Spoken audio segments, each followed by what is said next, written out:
ठाणे महापालिकेच्या कर्मचाऱ्यांना 7व्या वेतन आयोगाच्या फरकाची रक्कम 5 टप्प्यात देण्यात येणार आहे.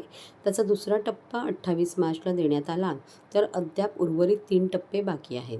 त्यातील तिसऱ्या टप्प्याची रक्कम कर्मचाऱ्यांना गणेशोत्सवापूर्वी अदा करण्यात यावी, अशी सूचना राज्याचे उपमुख्यमंत्री आणि जिल्ह्याचे पालकमंत्री एकनाथ शिंदे यांनी ठाणे महापालिका आयुक्त सौरव राव यांना केली आहे.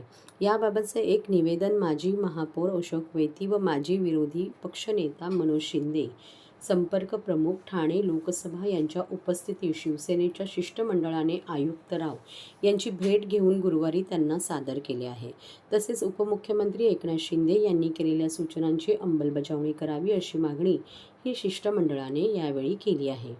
उपमुख्यमंत्री एकनाथ शिंदे यांच्या सूचनेनुसार यापूर्वी ठाणे महापालिकेने 7व्या वेतन आयोगाच्या फरकाच्या रकमेचा दुसरा टप्पा मार्च महिन्याच्या अखेरीस महापालिका कर्मचाऱ्यांना अदा केला आहे. याकरिता महापालिकेच्या मार्फत 190 कोटी रुपये हे कर्मचाऱ्यांना देण्यात आले आहेत. यातून साधारण प्रत्येक कर्मचाऱ्याच्या खात्यात साधारण 1.25 लाख रुपये हे जमा झाले आहेत.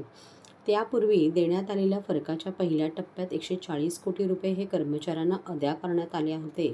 2024-25 अर्थसंकल्पात ठाणे महापालिकेच्या कर्मचाऱ्यांची देणी देण्याबाबत तरतूद करण्यात आली होती. त्यानुसार ही रक्कम महापालिकेच्या विविध कररूपी उत्पन्नातून देण्यात आली आहे. तर उरलेल्या 3 टप्प्यातील रक्कम ही लवकरात लवकर मिळावी, अशी कर्मचाऱ्यांची मागणी आहे. या सेवानिवृत्त होणाऱ्या कर्मचाऱ्यांना सुद्धा ही रक्कम टप्प्याटप्प्यात अदा करण्यात आली आहे.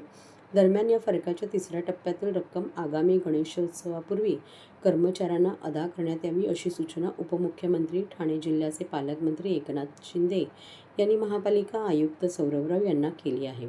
याबाबत गुरुवारी शिवसेनेच्या एका शिष्टमंडळाने माजी महापौर अशोक वैती व माजी विरोधी पक्षनेता मनोज शिंदे यांच्या नेतृत्वाखाली महापालिका आयुक्त सौरव राव यांची भेट घेतली. या भेटीत उपमुख्यमंत्री एकनाथ शिंदे यांनी फरकाच्या तिसऱ्या टप्प्यातील रक्कम अदा करण्याबाबत केलेल्या सूचनांचे एक निवेदन त्यांनी आयुक्त राव यांना सादर केले. माजी